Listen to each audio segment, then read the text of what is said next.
Bab 9 ini bicara tentang pengantar uji T.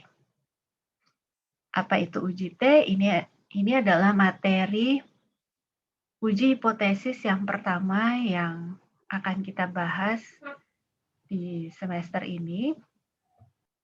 Dan ini adalah salah satu uji yang dasar dan banyak digunakan. Ya. Kenapa uji T? Ini dasarnya sama seperti Z, hanya ada beberapa perbedaan. Ya. Mari kita review dulu uji hipotesis dengan Z-scores ya. Karena uji T ini logikanya sama seperti Z-score. Apa tujuan pembelajaran di bagian ini? Yang pertama itu menggambarkan situasi ketika statistik T digunakan untuk menguji hipotesis untuk menggantikan Z-score. Ya, jadi uji T ini menggantikan uji Z dan menjelaskan perbedaan mendasar di antara statistik T dan Z-score. Yang kedua, menjelaskan hubungan di antara distribusi T dan distribusi normal. Ya. Ini akan kita bahas sekarang. Kita ingat-ingat lagi uji hipotesis dengan Z-score. Ya. Kalau di dalam uji Z-score, rata-rata M itu mengestimasi ya, mengestimasi itu menduga, memprediksi ya. Dan dugaannya itu diharapkan mendekati rata-rata dari populasi atau lambangnya itu mu ya. Sampel itu kan M, kalau rata-rata populasi itu mu. Standard error itu menggambarkan banyaknya perbedaan yang dapat diharapkan di antara M dan mu. Nah, standard error itu dilambangkan dengan sigma, di bawahnya ada M. Ini rumus yang sama ya. Hanya kalau yang satu ini akarnya di bawah, kalau yang ini akarnya di depan ya, karena di sini sigmanya ini dikuadratkan. Ya, ini dua-duanya sama. Ya, boleh pilih yang ini atau yang ini. Kalau kita tahu hanya sigma saja, standar error saja, maka kita pakai rumus ini. Tapi kalau kita tahu standar error kuadrat atau varian, sebaiknya kita pakai rumus yang ini. Ya. Kemudian, statistik Z-score itu ya ada 2 poin yang perlu diperhatikan. Yang pertama, gunakan statistik Z ya, Z-score ini untuk mengambil kesimpulan tentang populasi. Jadi uji hipotesis itu kan selalu merupakan suatu pengujian sampel untuk melihat apakah untuk menggambarkan populasi. Jadi sampel itu kita pakai untuk menduga kondisi populasi, begitu kan? Atau mengambil kesimpulan. Nah, kesimpulannya itu berdasarkan sampelnya itu. Rumusnya seperti ini, ya, M dikurangi mu dibagi standar error ini tadi. Nah, kemudian yang kedua, gunakan tabel unit normal untuk menemukan daerah kritis jika Z-score membentuk distribusi normal. Jadi, Z-score itu selalu membentuk distribusi normal dan distribusinya cuma satu ya. Ketika N lebih besar dari 30, ya, atau ketika distribusi asli mendekati distribusi normal. Jadi kenapa N lebih besar sama dengan 30?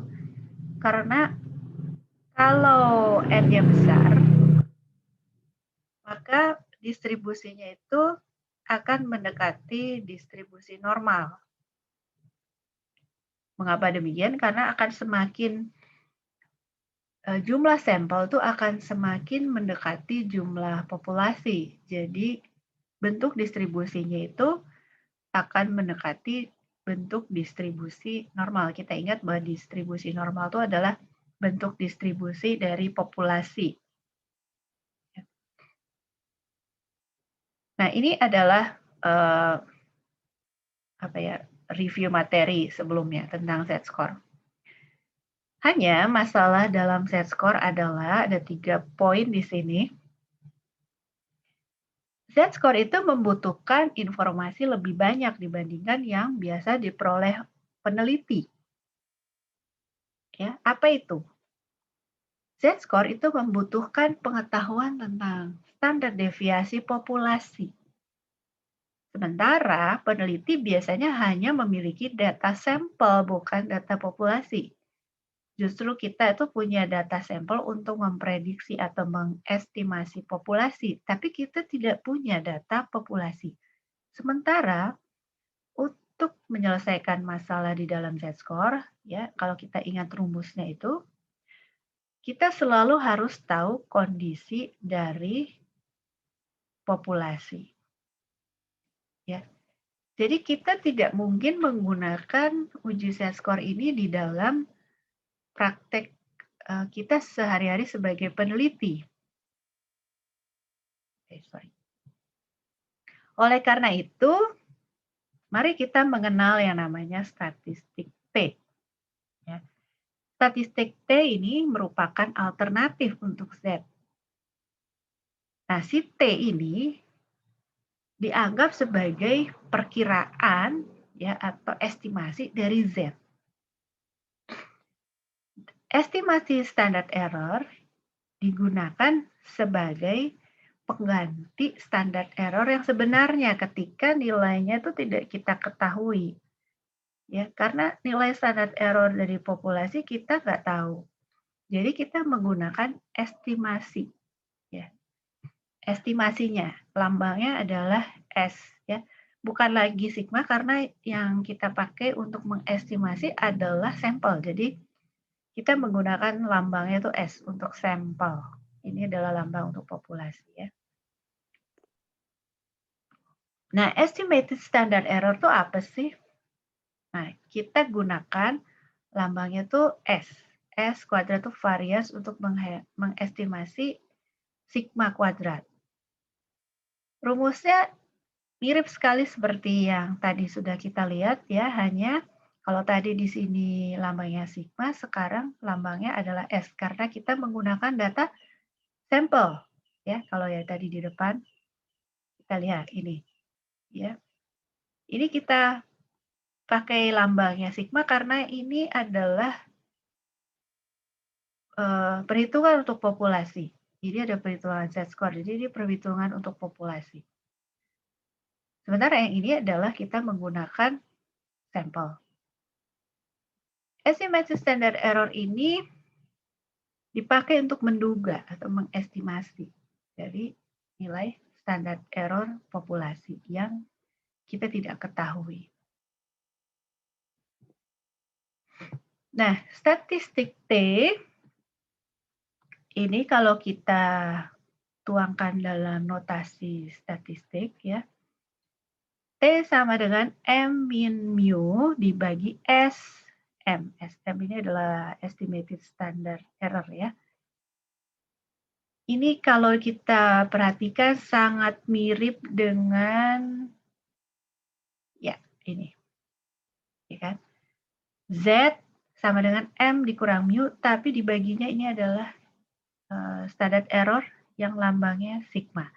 Sementara kalau T ini dibagi SM. Ya. Jadi dasar dari statistik T ini adalah Z-score. Kemudian statistik T ini juga kita gunakan untuk menguji hipotesis tentang rata-rata mu populasi yang tentunya kita tidak ketahui ya ketika nilai dari standar errornya juga kita nggak tahu ya.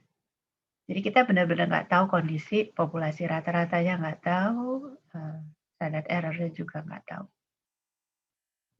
Kemudian yang kedua kita ingat lagi tentang derajat bebas. Ini materi derajat bebas sudah kita bahas di materi ukuran penyimpangan. Ya. Perhitungan varian sampel mensyaratkan perhitungan rata-rata sampel dulu, ya kan? Kalau kita mau hitung varians, kita hitung dulu rata-ratanya. Kemudian hanya skor N-1 dalam sampel yang independen. Nah, peneliti menyebut N-1 itu sebagai derajat bebas atau bahasa Inggrisnya adalah degrees of freedom, ini yang ada di dalam buku. Ditulisnya sebagai dB, kalau di buku df ya. Dan dB itu sama dengan N-1. Nah, ini adalah distribusi dari T. Kita bandingkan dengan distribusi normal. Ya. Distribusi normal adalah yang paling atas ini. Dibandingkan dengan distribusi T, distribusi normal ini paling tinggi. Distribusi T lebih ke bawah. Ya, tidak setinggi distribusi normal, tetapi distribusi T ini lebih melebar. Ya, dibandingkan distribusi normal, dia lebih lebar. Dan jaraknya dari titik nol ini juga lebih tinggi. Artinya dia ekornya itu lebih gemuk ya dibandingkan dengan distribusi normal. Ini lebih gemuk. Nah, semakin banyak N ya, kita lihat DF. DF itu kan N-1. Jadi semakin tinggi N-nya, semakin banyak N-nya, maka distribusinya ini akan semakin mirip dengan distribusi normal. Ya, kita perhatikan nih.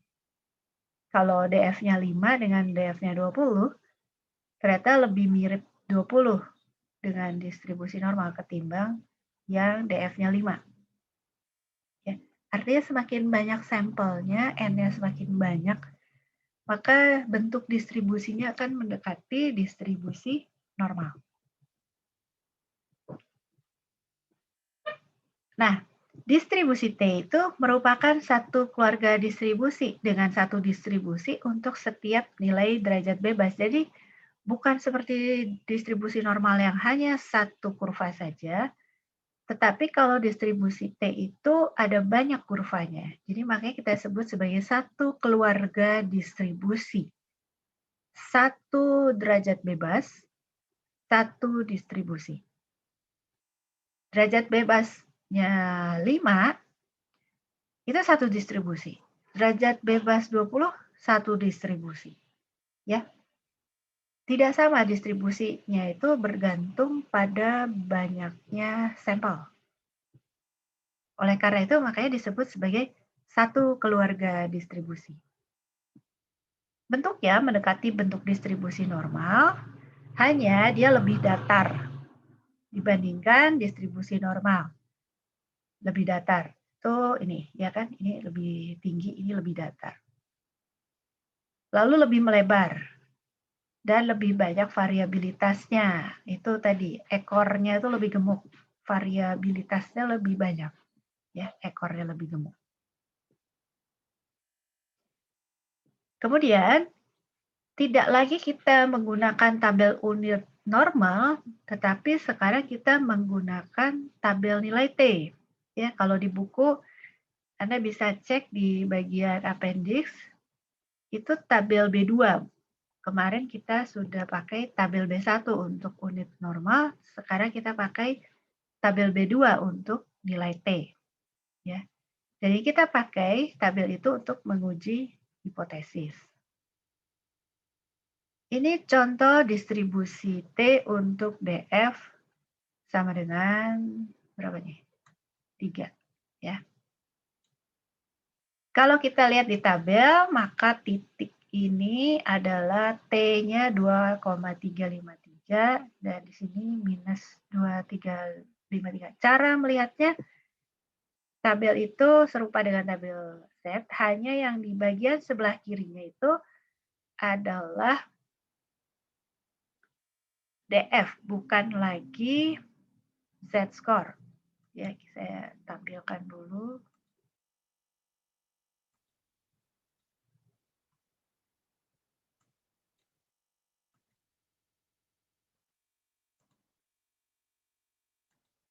Oke. Nah, kalau kita lihat di, buku ini, ya kita scroll ke bawah, maka ada di appendix B, ini tabel B1 ini yang kemarin kita pakai di uji Z, tabel normal. Nah, kemudian yang berikutnya kita pakai adalah tabel B2, ya, distribusi T. Kita lihat di sini, distribusi T ini, DF di sebelah kiri, ya bukan lagi Z-score, jadi N-1 di sini. Jadi kalau N-nya 5, maka DF-nya di sini kita cari 4. Ya, N-1. Lalu di sini ada one tail, ya, uji satu pihak dan atau satu arah, dan ini two tails, uji dua arah. Kenapa ini dibikin kolom-kolom? Ini adalah alfanya. Jadi kalau kita katakanlah mau pakai uji dua arah untuk alfa 5%, maka kita lihat di kolom ini. Gitu.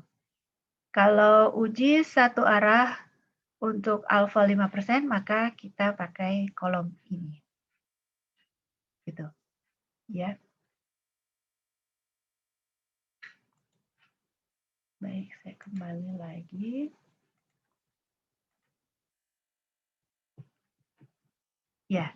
Jadi angka 2,353 yang ada di tabel itu kita pindahkan ke kurva ini ya, sama seperti prinsip kita menggambar di uji Z.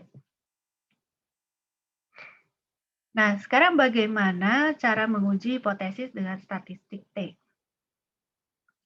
Apa tujuan pembelajaran bagian ini? Kita melakukan uji hipotesis menggunakan statistik T dan menjelaskan kemungkinan menolak hipotesis nol untuk uji T yang dipengaruhi oleh ukuran dan varian sampel. Kita coba dulu uji hipotesis dengan statistik T, ya. Statistik uji T itu untuk satu sampel. Asumsinya, kalau asumsinya hipotesis nol benar, maka dia akan menjadi seperti ini. T sama dengan M dikurangi mu dibagi SM sama dengan 0. Kita ingat ya, kalau Z sama dengan 0, itu titiknya ada di tengah. Nah, sama seperti itu juga, kalau T sama dengan 0, maka titiknya ada di tengah distribusi. Nah, kalau ada di tengah distribusi, seperti ini, ada di tengah distribusi, ya, titiknya di T0, ini kan daerah penerimaan H0. Jadi, hipotesisnya yang diterima adalah H0. Maka di sini asumsinya hipotesis 0 benar. Bagaimana supaya T ini sama dengan 0? Caranya adalah M itu harus sama dengan mu, supaya di sini menjadi 0. Betul kan? Supaya dia menjadi 0, maka M harus sama dengan mu. Nah, berarti M adalah rata-rata sampel kita, itu sama persis seperti rata-rata populasi. Nah, ketika itu terjadi, maka T akan sama dengan 0. Ya, ingat ya, M itu adalah estimasi dari mu. Nah, ketika mereka itu sama, maka T-nya akan menjadi 0. Kalau kita pakai logika untuk eksperimen, ya banyak sekali penggunaan uji T itu di dalam eksperimen. Ketika kita mengambil sampel dari sebuah populasi, ya sebelum treatment, sebelum perlakuan, maka kita tidak tahu kondisinya tuh nanti setelah treatment seperti apa. Kita duga mu-nya itu sama dengan 30. Setelah diberi perlakuan, kita tidak tahu berapa mu-nya. Ya. Nah, ini logika eksperimen. Jadi mu yang kita mau tes itu adalah mu setelah perlakuan. Kita nggak tahu setelah diberi perlakuan apakah dia akan naik atau turun. Misalnya,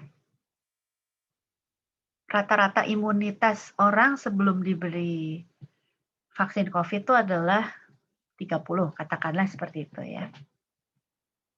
Kemudian diberi vaksin COVID dan kita nggak tahu habis itu rata-rata imunnya naik atau turun. Ya, kira-kira gambarannya seperti itu. Jadi bagaimana uji hipotesisnya? Ada 4 tahap. Yang pertama, nyatakan dulu hipotesis nol dan hipotesis penelitian. Kalau di buku namanya alternative hypothesis ya. Kemudian kita pilih tingkat alfanya. Biasanya kita pakai 5% atau 1%.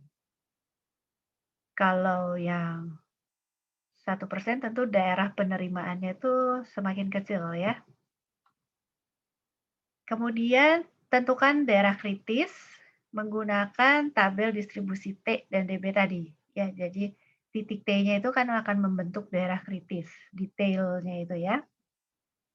Lalu hitung statistik uji T dan kemudian buat keputusan mengenai H0. Apakah H0 kita tolak atau kita terima. Nah, ini adalah daerah kritis untuk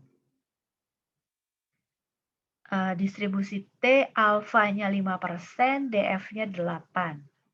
Jadi dengan DF 8, kita lihat di tabel untuk 5%, kita akan dapat T tabelnya sebesar 2,306 dan yang sebelah kiri itu minus ya, selalu begitu kan, sesuai dengan konsep yang ada di Z-score, minus 2,306.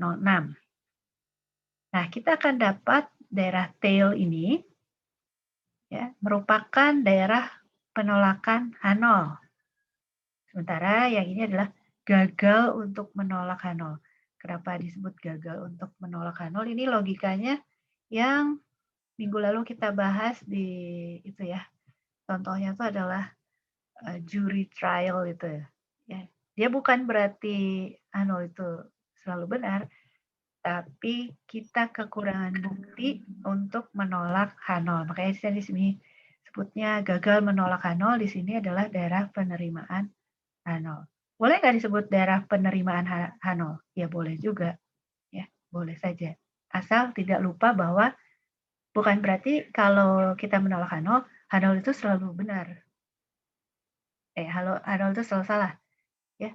Tapi kita kalau di daerah menerima H0 itu berarti kita mungkin hanya kekurangan bukti untuk menolaknya.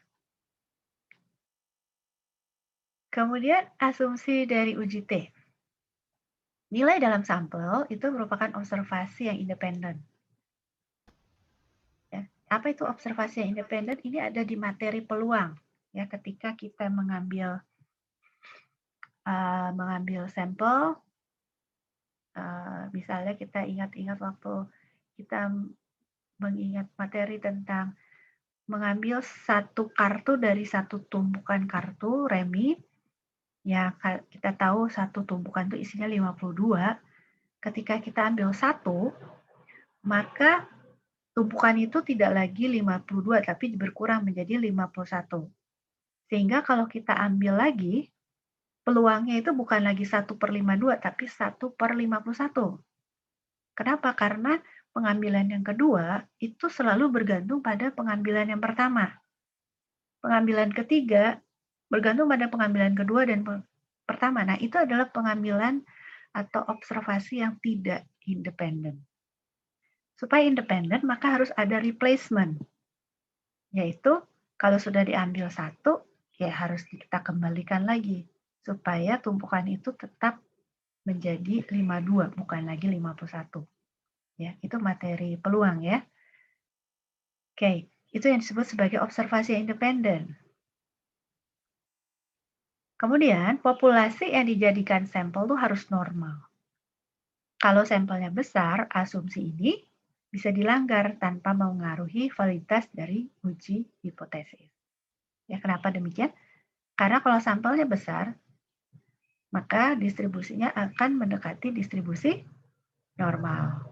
Ya, kita bisa anggap dia menjadi distribusi normal. Baik, nah kita lakukan ini dengan cepat saja, ya. Langsung ngomong aja. Ketika N kecil kurang dari 30, distribusi T akan bagaimana? Hampir identik dengan bentuk distribusi normal, lebih mendatar, lebih melebar dibandingkan distribusi normal, lebih tinggi dan sempit dibandingkan distribusi normal, atau tidak dapat ditentukan. Membuat uji hipotesis tidak mungkin dilakukan. Yang mana? Langsung ngomong aja deh. B, Bu. B, Bu. B, Bu. Ya, B ya. Betul, dari gambar yang tadi kita ingat ya. Kalau dia makin kecil, dia makin ke bawah ya. Bukan lagi seperti distribusi apa tadi? Mana coba kita lihat sebentar. Nah, ini ya.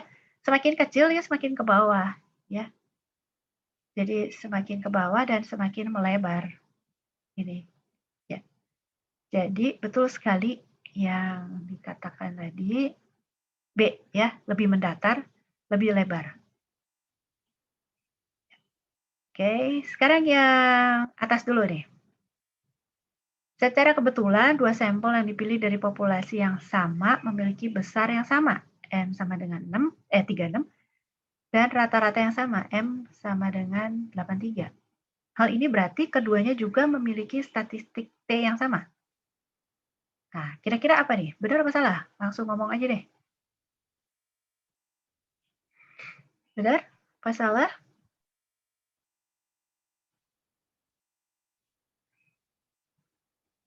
Apakah statistik T-nya akan sama? Kira-kira apa? Ya, benar atau salah?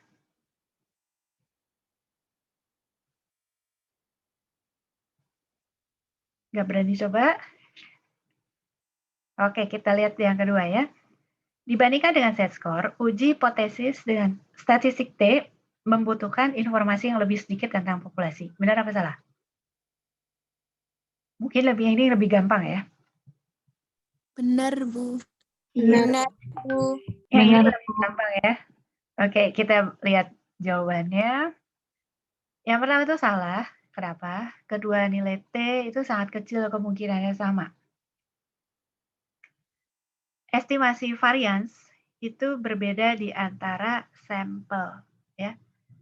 Jadi, walaupun N-nya sama, M-nya sama, variansnya kan kita nggak tahu. Ya kan? Nah, sangat kecil kemungkinannya keduanya itu memiliki T yang sama. Sementara yang kedua, benar sekali. Ya. Justru karena kita tidak tahu, maka kita menggunakan uji T. Ya. Karena informasi untuk uji Z itu jauh lebih banyak dan sebagai peneliti kita tidak punya informasi itu. Ya. Oke, setelah ini tuh ada beberapa materi, tapi materi ini nanti dibaca-baca sendiri aja karena kita tidak akan membahasnya lebih detail. Kita juga akan